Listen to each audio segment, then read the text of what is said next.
Assalamualaikum warahmatullahi wabarakatuh.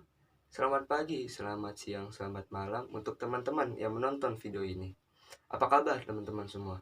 Semoga baik-baik saja ya.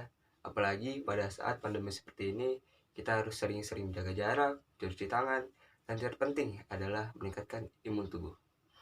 Oke, pada kesempatan kali ini saya akan membahas tentang apa itu negara dan apa itu pemerintahan.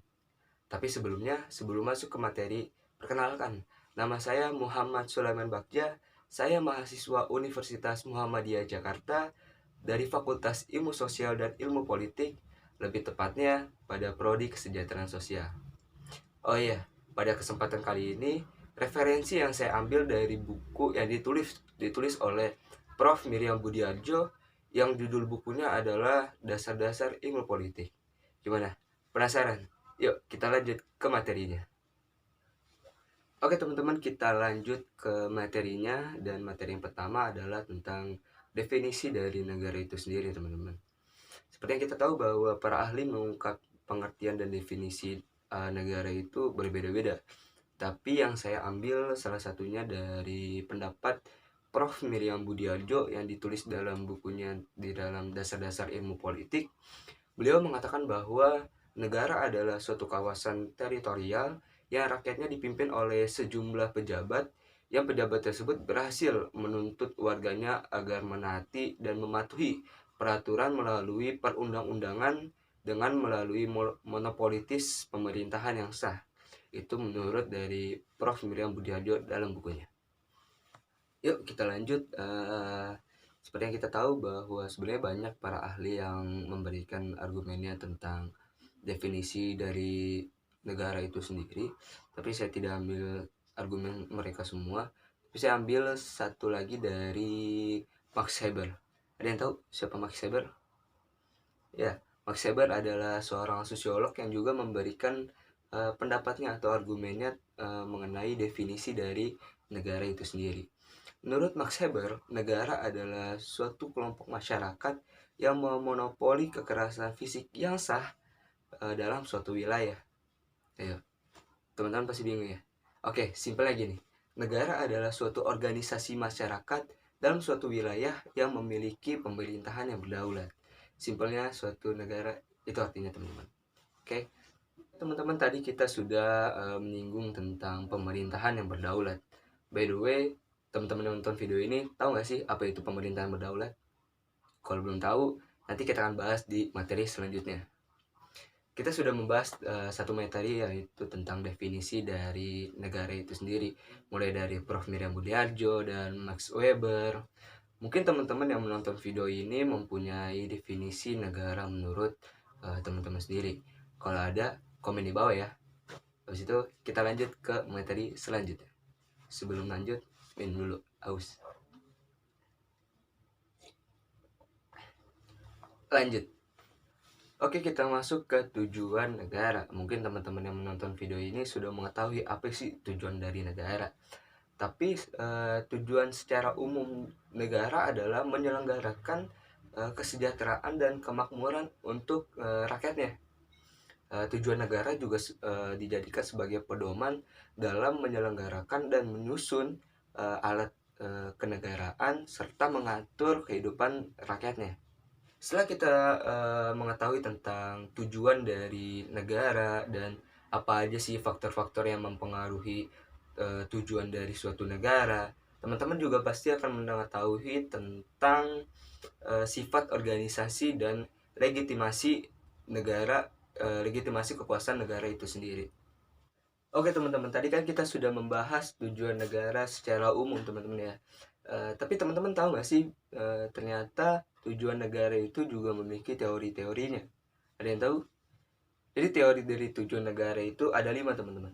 Yang pertama teori kesejahteraan, yang kedua teori perdamaian dunia, yang ketiga teori kedaulatan hukum, yang keempat itu teori kekuasaan, dan yang terakhir yang kelima adalah teori jaminan dan hak kebebasan. Oke teman-teman, untuk materi tujuan negara sudah sampai situ saja. Kita akan next ke pembahasan selanjutnya, yaitu tentang fungsi dari suatu negara. Teman-teman tahu nggak sih bahwa fungsi dari suatu negara juga memiliki teorinya, yaitu ada 4. Yang pertama fungsi keamanan dan ketertiban, kedua adalah fungsi keadilan, ketiga fungsi pengaturan, dan yang terakhir yaitu fungsi kesejahteraan dan kemakmuran. Kita sudah membahas tentang tujuan negara, fungsi negara. Mari kita persempit kembali, kita bahas tentang tujuan dan fungsi dari negara kita sendiri, yaitu bangsa Indonesia. Mungkin teman-teman sudah mengetahui dari tujuan dan cita-cita dari bangsa Indonesia itu sendiri. Tapi kalau kita ulas kembali, kalau kita melihat dari Pancasila dan Undang-Undang Dasar 1945, tersirat bahwa cita-cita bangsa Indonesia ingin mewujudkan masyarakat yang adil dan makmur.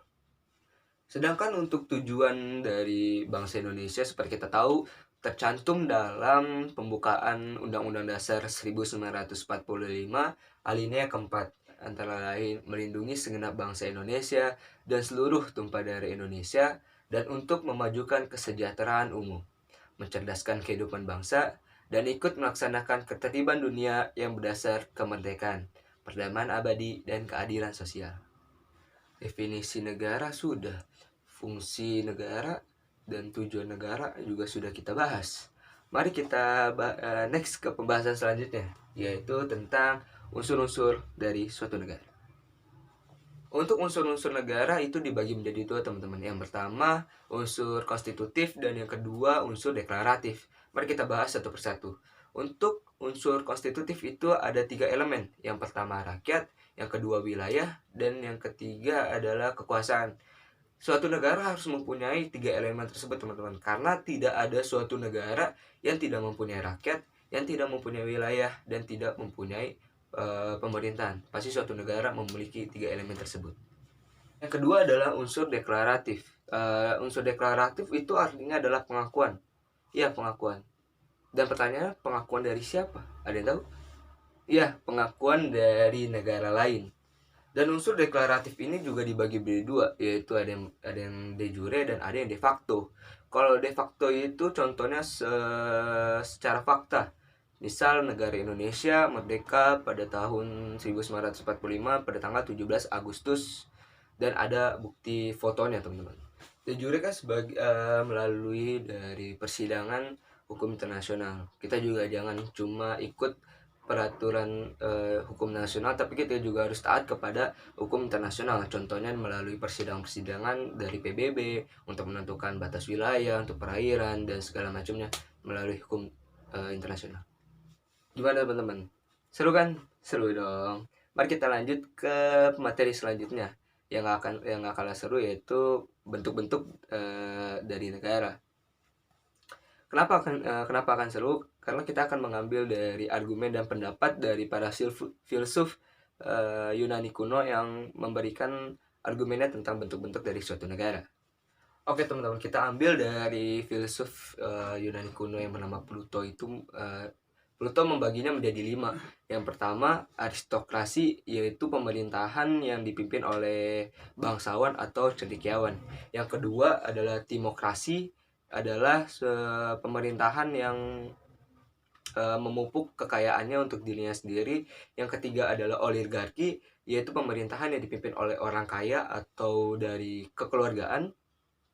Yang keempat adalah demokrasi, yaitu pemerintahan dari rakyat untuk rakyat.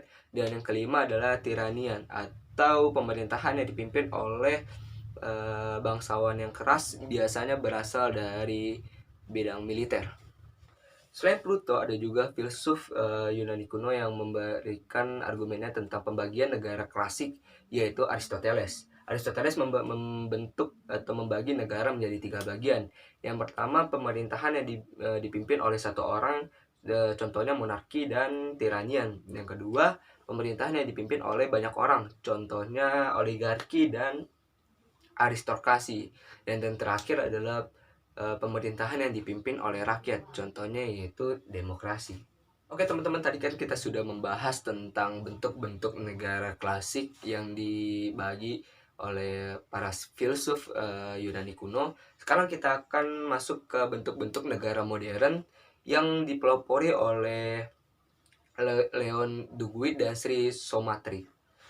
Menurut Leon de Guit, bentuk negara modern itu dibagi menjadi tiga, yaitu negara kesatuan, negara serikat, dan negara perserikatan antar negara.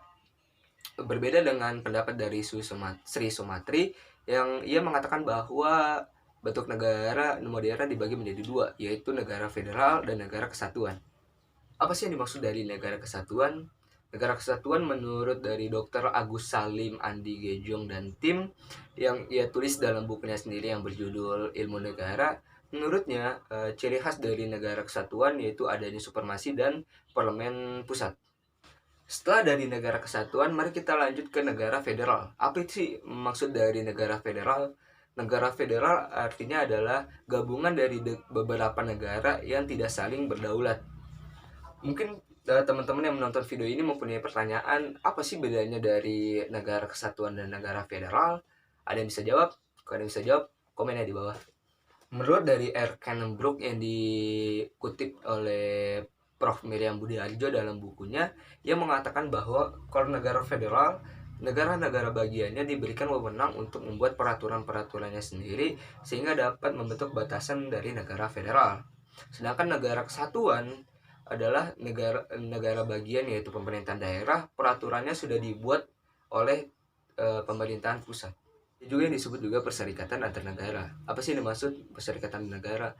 Yaitu adalah gabungan dari negara-negara yang merdeka dan berdaulat yang mereka bergabung karena ada beberapa alasan, seperti adanya kepentingan yang sama, adanya gejala sosial politik, adanya kepentingan luar negeri, dan yang terakhir adanya perjanjian yang mengikat anggota negara-negara tersebut.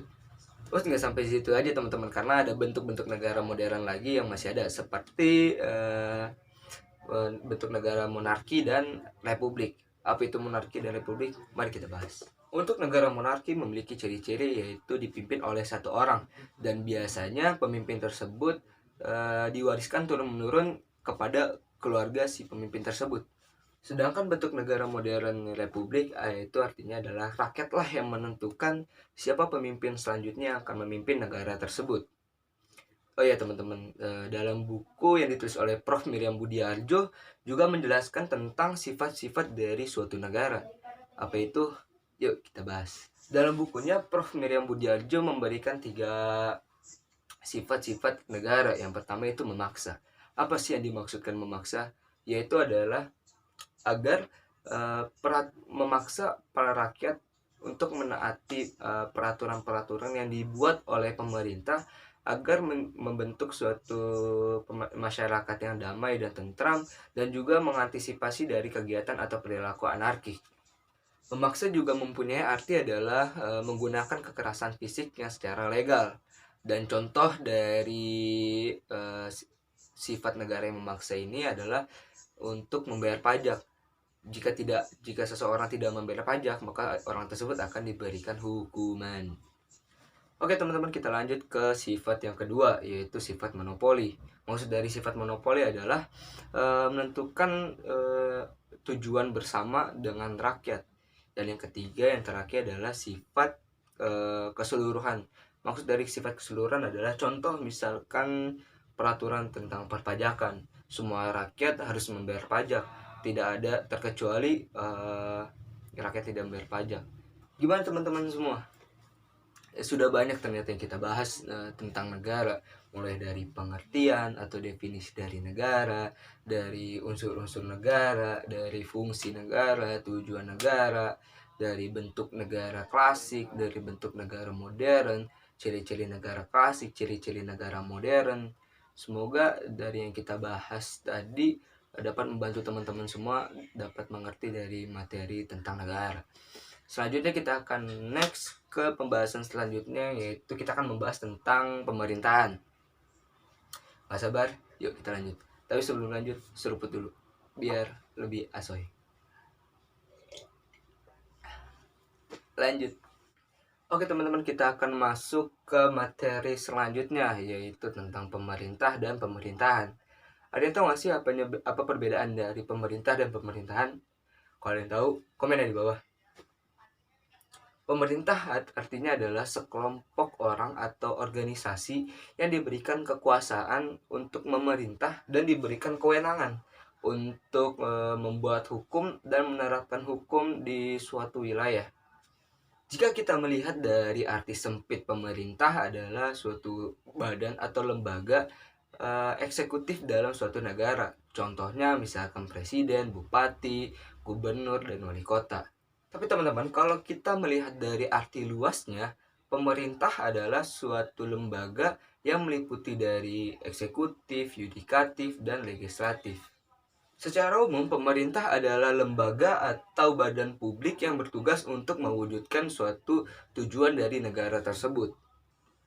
Lembaga itu juga diberikan kewenangan dan untuk melaksanakan kepemimpinan dan koordinasi pemerintah serta pembangunan masyarakat di mana mereka berasal.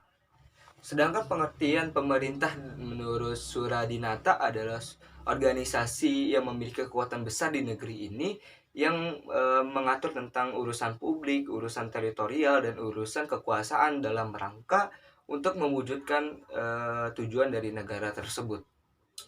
Berbeda dengan pendapat dari Avan. Avan mengatakan bahwa pemerintah adalah suatu kegiatan terorganisir dari orang atau warga yang di wilayah negara tertentu berdasarkan atas dasar kenegaraan yang bertujuan untuk mencapai dari tujuan orang atau warga tersebut. Namun demikian, ada pendapat lain dari Errol Max Iver. Ia mengatakan bahwa kekuasaan adalah organisasi dari orang-orang yang mempunyai kekuasaan agar mereka bisa mengatur kegiatan manusia tersebut. Pemerintah merupakan kekuatan pengorganisasian yang tidak selalu berkaitan dengan angkatan bersenjata, tetapi juga bisa dari kelompok-kelompok orang yang diselenggarakan di sebuah organisasi untuk mencapai kegiatan atau tujuan dari rakyat dan warga daerah tersebut atau negara tersebut. Tambahan dalam untuk mewujudkan tujuan dan cita-cita dari negara tersebut, mereka juga memberikan perhatian dari urusan publik. Itu salah satu cara dari mereka agar dari cita-cita dan tujuan mereka dapat tercapai dengan baik. Kita sudah bahas tentang apa itu pemerintah. Mari kita next ke pembahasan selanjutnya, yaitu apa sih pemerintahan.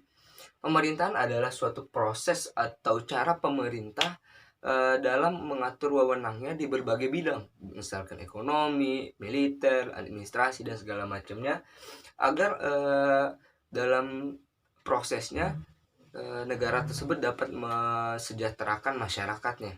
Jadi yang ditekankan adalah proses dalam pemerintahan tersebut. Mari kita persempit lagi pengertian dari pemerintahan. Arti sempit dari pemerintahan adalah semua segala kegiatan, segala fungsi dan tugas dan kewajiban yang dilakukan oleh lembaga eksekutif dalam mewujudkan tujuan dari negara tersebut. Itu tadi kita sudah bahas arti dari secara umum pemerintahan, arti sempit dari pemerintahan. Mari kita perluas lagi pengertian dari pemerintahan. Pemerintahan juga diartikan dapat suatu kegiatan yang bersumber pada kedaulatan dan berdasarkan pada dasar negara, rakyat, penduduk, dan wilayah negara agar terciptanya tujuan dari negara tersebut. Intinya, pemerintahan adalah sistem yang dibentuk oleh pemerintah yang diselenggarakan berdasarkan aturan dan perundang-undangan yang berlaku agar terciptanya tujuan dari negara tersebut. Nah, sudah banyak yang kita bahas mulai dari awal hingga akhir ini. Mari kita simpulkan ke dalam negara kita sendiri. Negara kita adalah negara kesatuan yang berbentuk demokrasi dan sistem pemerintahan Indonesia adalah sistem presidensial. Mungkin cukup sampai di sini saja pertemuan kita. Sudah banyak materi yang kita bahas mulai dari negara dan pemerintahan, dari definisi, dari ciri-ciri dan apa itu perbedaannya. Mungkin sampai sini saja. Mohon maaf kalau misalkan ada salah kata dan salah informasi yang saya berikan buat teman-teman semua. Kalau misalkan bisa dikoreksi, tinggal komen di bawah ya. Saya Muhammad Sulaiman Bagja. Akhir kata saya ucapkan terima kasih. Assalamualaikum warahmatullahi wabarakatuh.